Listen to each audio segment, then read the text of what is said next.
Les 6 heures précises. C'est le matin du mercredi, milieu de semaine, le 25 novembre, sur fond d'hôtel de ville illuminé. C'est bien.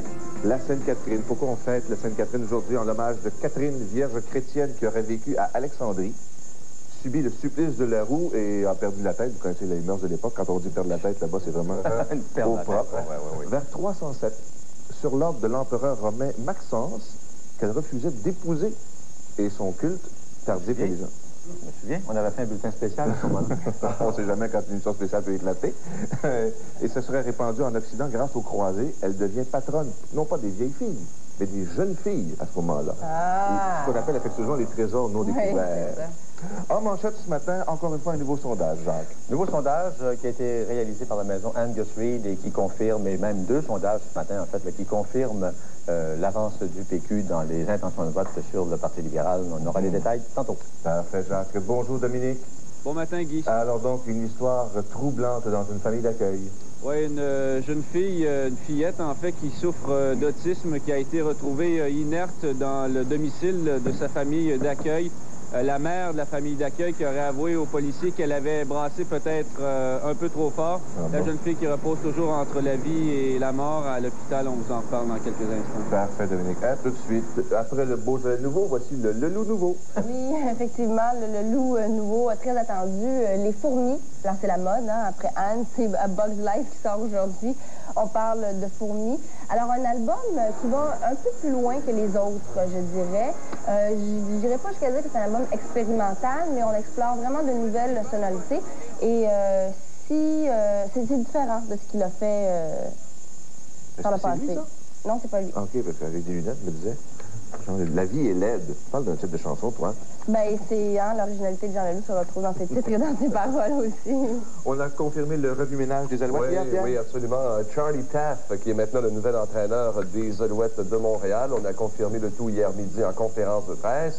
Dave Ritchie, lui, s'en va à Winnipeg, c'est confirmé. Qu'est-ce qui va se passer avec Jacques Dussault? C'est le grand point d'interrogation. Il est actuellement en période de réflexion. Jacques Dussault, il ne faut pas se le cacher, aurait bien aimé obtenir le poste d'entraîneur-chef. On aura l'occasion de faire entendre les commentaires de M. Larry Smith ce matin. Et on va avoir également, en entrevue ce matin, Dave Hilton, après Stéphane Ouellet hier, Dave Hilton aujourd'hui. On atteint presque le sommet. Merci beaucoup, Pierre. Bonjour, Nathalie. Bonjour. Alors, quelle sorte d'épiderme on a ce matin pour affronter la température?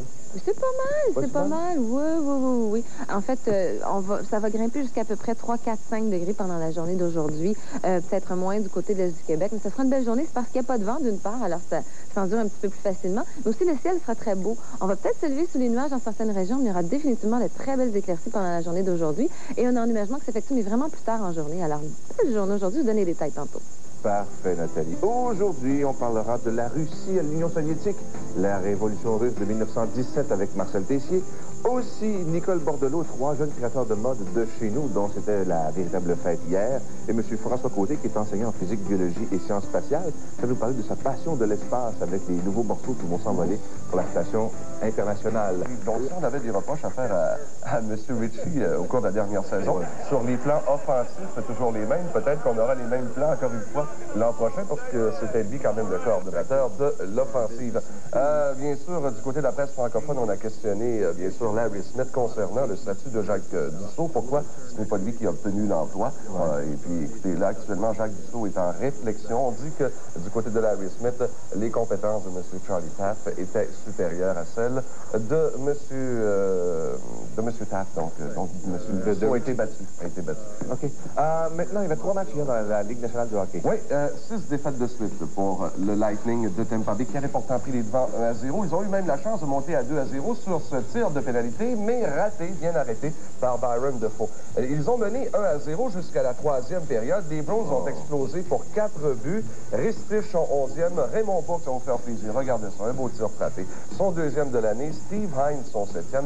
Et Carl McLaren qui a marqué son 2e. Donc, victoire de 4-1 de Boston contre le Lightning de Tampa Bay. Jocelyn Thibault devant le but hier des Blackhawks de Chicago contre Phoenix, mais Phoenix est imbattable ou presque, puisque c'est un 12e match de suite suite sans défaite pour eux. Ils ont défait hier Chicago 3-2. Et dans l'autre rencontre, Nashville a perdu 4-0 contre Saint-Louis. Comme à Montréal, pour Jocelyn, des joueurs adverses, c'est seul devant lui. Oui, les joueurs à la défense s'appellent également Dave Manson. Il s'est fait prendre une couple de fois. Les joueurs du Canadien sont retournés sur la glace après 2 jours de congé. Ils sont allés faire un tour également dans les écoles hier matin pour voir de jeunes enfants. La bonne nouvelle concernant le Canadien, vous le voyez sur la glace, c'est Saku Koivu qui semble prêt à revenir au jeu, lui qui était à l'écart du jeu depuis plus d'un mois à cause d'une blessure à l'abdomen. Donc ça, c'est une bonne nouvelle, serait au retour au jeu confirmé vendredi contre les Bruins de Boston. Est-ce qu'il y avait un peu d'action hier, Rocky Junior? 3 matchs étaient présentés, 10 victoires hier pour Moncton 4-3 contre Cap-Breton. Encore un gain pour Québec. C'était 22 matchs de suite sans défaite, 4-2 contre Rimouski. Et Rouen-Noranda qui a défait Sherbrooke 9-4. On s'inquiète beaucoup de l'état de santé de Joe DiMaggio dont c'est l'anniversaire. Aujourd'hui, oui, il a 84 ans, le Yankee Clipper, et il se bat contre un cancer du poumon. Et on dit qu'il aurait subi une crise cardiaque la semaine dernière. Mais là, l'avocat de DiMaggio a nié les nouvelles lancées par une station de radio à cet effet. Bon début pour Pete Sampras au championnat du monde. Absolument, il a fait un très beau retour hier à l'ouverture des championnats du monde de tennis de l'ATP, alors que Marcelo Rios a perdu l'essentiel de ses chances. Ça rentre, hein? L'Américain hier a battu Yevgeny Kafelnikov en 2-7 et le Chilien a été dominé par le puissant service de l'Anglais Tim Henman 7-6 et également 6-1, donc une grosse défaite pour Rios hier et un gros gain pour M. Sampras qui espère être le champion du monde encore une fois cette année. C'est un coup en croisé imparable. Ouais. Merci Pierre, à tantôt pour d'autres nouvelles. On vous rappelle que Pierre recevra Dave Hilton, l'autre opposant dans le ring le soir du 27 novembre prochain. Au retour de la pause, mesdames, soyez à l'écoute, on parle d'ostéoporose et Serge Turgeon s'en vient pour la première revue de presse ce 25 novembre en 98.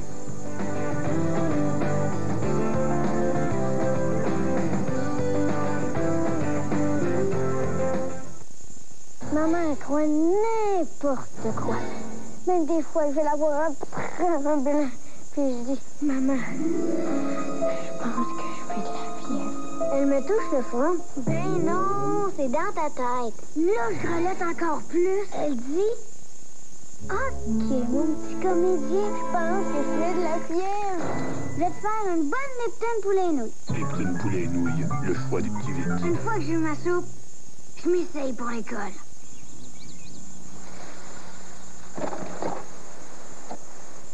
Voilà Brodeur derrière son but. Il sait qu'à l'autre bout, il n'y a plus de gardien. S'empare de rondelle.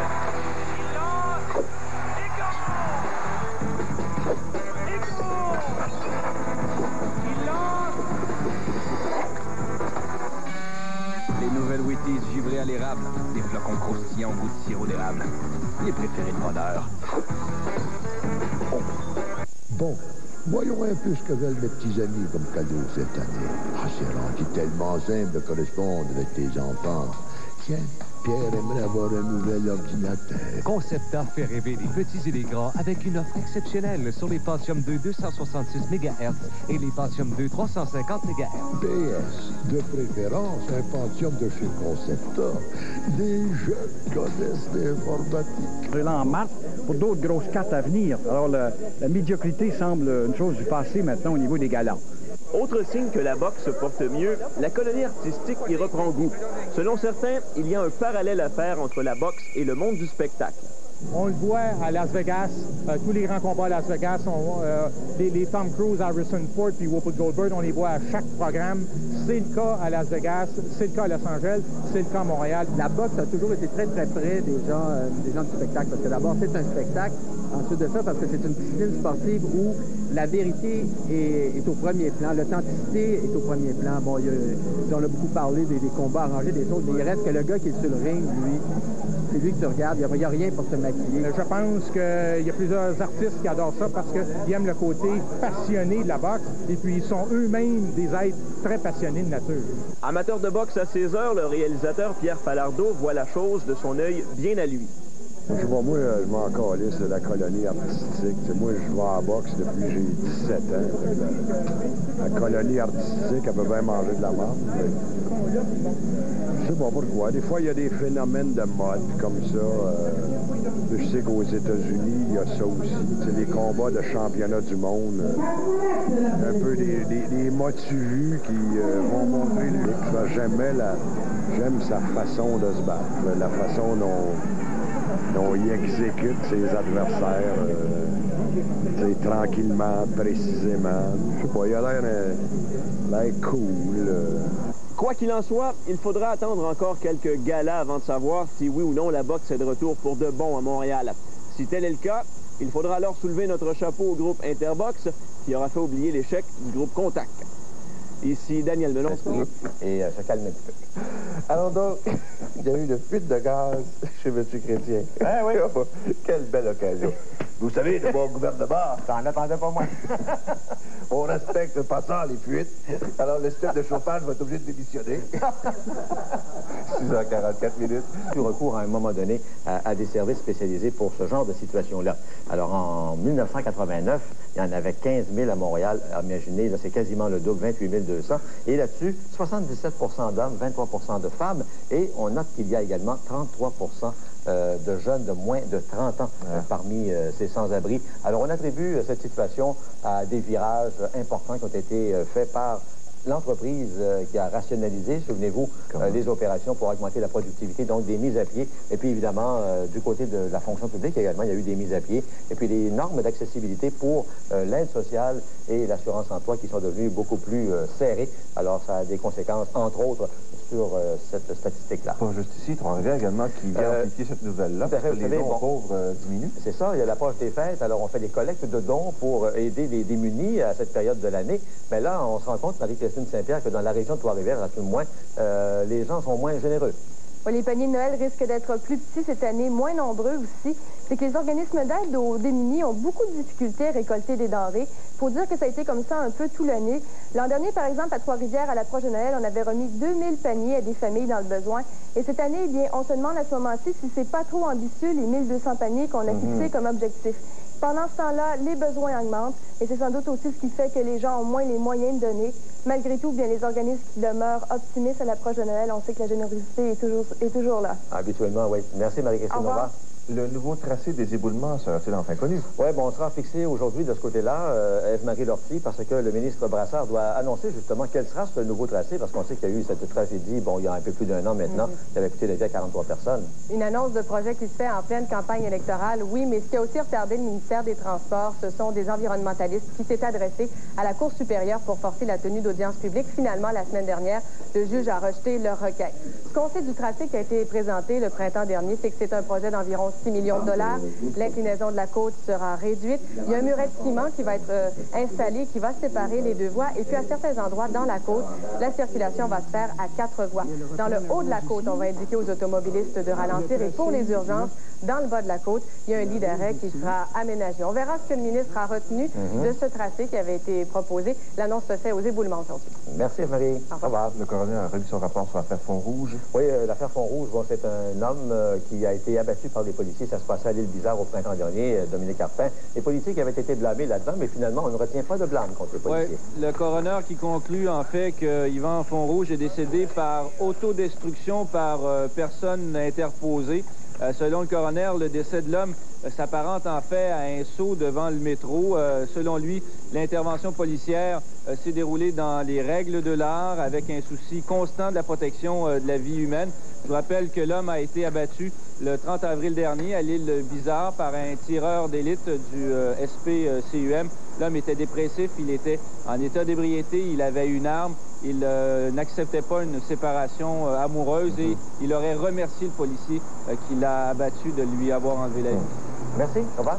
C'est fin tout ça. Ouais. Faiblesse du dollar va-t-elle donner un coup de pouce à l'industrie du ski? Ben, écoutez, les centres de ski prévoient une très bonne saison et selon une étude qui a été menée par M. Michel Archambault, qui est spécialiste du tourisme à l'Université du Québec à Montréal, on devra mettre l'accent pour aller chercher de la clientèle aux États-Unis et en Europe à cause, comme vous le dites, de la faiblesse de notre dollar. Alors, on veut faire des démarches auprès de clients potentiels aussi loin et dans des endroits aussi peu propices pour trouver des amateurs de ski qu'au Texas, en Floride et en Louisiane. Alors, c'est quand même important, l'industrie du ski au Québec, 23 000 emplois. On parle aussi de 200 millions de dollars de chiffre d'affaires. On a consolidé les centres de ski, on les a modernisés, on a amélioré la qualité des installations. Alors, ça devrait attirer les Européens et les Américains parce que nos centres chez nous sont de très bonne qualité, sont beaux et ça coûte pas cher. Bon, maintenant, il faudra de la neige. Une offensive aussi à Nouvelle-Angleterre. Oui, oui. Il y a une grosse surface orange qui s'est promenée à Taipei. Une grosse bébite orange, orang-outan, donc, qui s'est échappée, qui s'est promenée comme ça en loup, en pleine liberté dans les rues de Taipei. Alors, les gens en ont eu vraiment peur parce qu'il était violent, manifestement. Il a renversé des motocyclettes.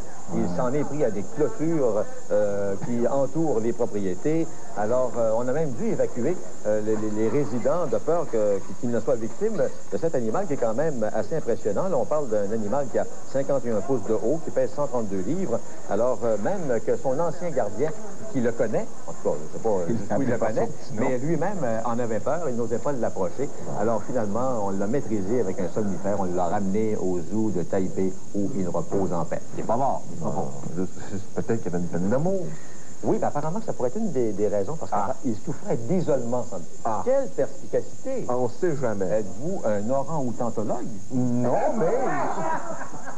J'ai un faible pour la psychologie. Ah, mais c'est pareil. Non, mais c'est novembre, hein? Les cadeaux de Noël ne sont pas achetés. La blonde de Laurent a décidé de casser. Écoute, ça va mal. Tout s'explique, mesdames et messieurs. Vous savez que les Maple Leafs de Toronto vont changer de domicile? Oui. Le vieux Maple Leaf Garden, ça devient comme une autre grande place avec des fauteuils confortables. Ça s'appelle le centre Air Canada. Et les scalpers, évidemment, les revendeurs de billets font des affaires d'or. Il reste encore 16 parties à domicile au Maple Leaf Garden avant le déménagement. Et apparemment, ça s'envole comme des petits pains chauds à 300 $ la copie. Déménage à Toronto, évidemment. Où à Toronto? Au centre Air Canada. Au centre Air Canada. C'est déjà installé. Déjà tout fait. Ils auront plus de succès que le Skydome. Au bord de la faillite. Je comprends. Puis en plus, au bord de la faillite, puis en plus, on accorde des contrats de 45 millions baseball. Au diable les dépenses. 8h04. Eh bien, c'est pas mal couvert encore aujourd'hui, Nathalie. Pas de neige en vue? Non, pas de neige en vue pour la journée d'aujourd'hui. C'est couvert ce matin, mais il y aura quand même de très, très belles percées de soleil pendant la journée d'aujourd'hui. Et l'ennuagement, le second ennuagement, si vous voulez, va s'effectuer beaucoup plus tard en soirée aujourd'hui pour nous amener de la pluie, un petit peu de neige demain, de la neige fondante. Là, rien qui va nécessairement rester au sol, sauf pour les régions, encore une fois, qui sont dans le nord-ouest, où on a déjà eu de bonnes accumulations. Mais là, oui, ça reste, mais pas pour le centre et le sud-ouest de la province. Si on regarde ça en détail, donc, pour les Laurentides, la Mauricie, Québec, la Beauce, l'Outaouais, Montréal et l'Estrie, c'est la même situation partout, c'est-à-dire qu'on aura un ciel variable aujourd'hui, donc de très, très belles percées de soleil. Mais du côté de la Mauricie, il y a quand même 40 de possibilité d'averse de neige. C'est ce soir, l'ennuagement s'effectue donc en fin de journée ou en soirée un petit peu partout. Du côté de l'Est du Québec, c'est la même situation, ciel variable avec ennuagement plus tard en soirée. Moins 2 degrés comme maximum. Côte-Nord et Gaspésie, Bas-Saint-Laurent, c'est un ciel variable partout. L'ennuagement devrait s'effectuer plutôt dans la nuit là-bas ou peut-être même demain matin. Et du côté de la Basse-Côte-Nord et des îles de la Madeleine, c'est nuageux avec de la possibilité de neige. On parle de 40 de possibilité d'averse de neige là-bas. Des températures qui varient entre moins 2 et 0 degrés comme maximum. Pour l'ouest, en Abitibi-Témiscamingue, c'est nuageux avec des éclaircies. On aura quelques flocons de neige aujourd'hui, 1 degré comme maximum. C'est relativement doux. Pour la baie James, moins 7 degrés comme maximum. On aura un ennuagement, également des possibilités d'averse de neige. La même chose du côté de Labrador-City et Shefferville, moins 10 degrés comme maximum. Demain, puisqu'il y a l'ennuagement pendant la soirée, ce qui veut dire que demain, on aura de la pluie. Bon, neige fondante également. C'est plus sous forme de neige, possiblement pour les gens qui sont du côté du nord-ouest. Et des températures maximales de 4 degrés. Vendredi, 5 degrés comme maximum, ce qui est légèrement au-dessus de la normale de saison, qui sera de 2 à 3 degrés. Vendredi, ce sera du temps nuageux avec quelques percées de soleil et du soleil pour la journée de samedi. Avec 5 degrés, ça devrait être un beau week-end. Il y a quand même le retour des averses de neige et de pluie pour la journée de dimanche, mais samedi, ce sera beau. Présentement, il fait 1 degré au centre-ville de Montréal.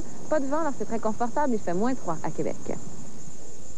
Alors, si les gens ne voulaient pas se faire renverser leur moto à Taipei, ils n'avaient qu'à faire affaire avec cette petite bête. Regardez comme elle est mignonne. 1 livre seulement. Alors là, tu n'as pas besoin d'avoir la grosse fléchette pour l'endormir.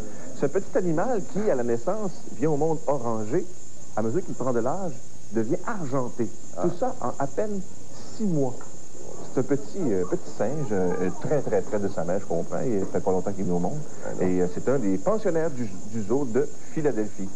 On va parler des Alouettes maintenant. On va changer de bébite. Oui, les Alouettes qui ont un nouvel entraîneur. Le nouvel entraîneur a été nommé, comme on vous l'a mentionné. Il y avait une conférence de presse qui était prévue hier. Et le voici, le nouvel entraîneur-chef des Alouettes, Charlie Taff, qui remplace Dave Ritchie, qui devient directeur des opérations football et entraîneur des Blue Bombers de Winnipeg. Il ne faut quand même pas oublier que sous les guides de Ritchie, au cours des 2 dernières années, les Alouettes n'ont pu atteindre le match de la Coupe Grey en subissant l'élimination en finale de l'Est.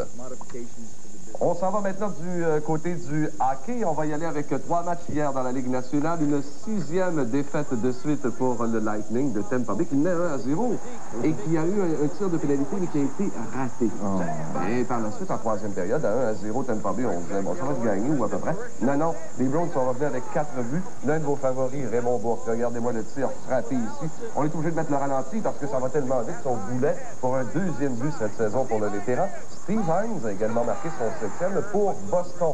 Chicago Phoenix, c'est Jocelyn Thibault qui est dans les buts. Oui, Jocelyn, hier, reçoit un total de 23 lancés, cède à 3 reprises. Phoenix qui gagne 3-2 contre les Blackhawks. Keith Ketchuk, 11e but cette année. Jeremy Rennick, son 6e et ses 12 matchs maintenant de suite, sans défaite pour Phoenix. Encore une fois, pas de chance pour Thibault là-dessus. Et dans l'autre match, Nashville a perdu 4-0 devant Saint-Louis. Pour ce qui est du hockey junior maintenant, Moncton a gagné, de même que Québec, 22 matchs de suite sans défaite. Un gain contre Rimouski 4-2. Et Sherbrooke s'est incliné 9-4 devant Rouyn-Noranda. Dans quel état de santé, M. DiMaggio célébrait-il aujourd'hui son anniversaire? Ah ben, ça c'est pas fort. Hein. Il y a des rumeurs qui ont circulé dans les derniers jours qu'il aurait subi une autre attaque cardiaque, qu'il souffre d'un cancer du poumon. Oui, il est sous traitement actuellement. On a confirmé le tout, mais là, il n'est pas mourant. Son agent a parlé hier et il a démenti les propos d'une station de radio des États-Unis qui mentionnait que M. Joe DiMaggio était quasiment à l'heure de la mort, mais semble-t-il que ce n'est pas le cas. Bon, Sampras, bon départ. Oui, absolument. Championnat du monde? Championnat du monde de tennis de l'ATP, alors que Marcelo Rios, lui, a perdu ses chances de boucler l'année comme numéro 1 mondial. L'Américain Sampras a battu Evgeny Kafelnikov et le Chilien, lui, a été éliminé par Tim Henman en 2-7. Sampras compte finir l'année pour la 6e fois de suite, Guy, comme numéro 1 mondial. Il battrait ainsi le record de Jimmy Connors, qui avait réussi 30 fois l'exploit. Maintenant, oui. Dennis Rodman. Oui, ben là, on a confirmé.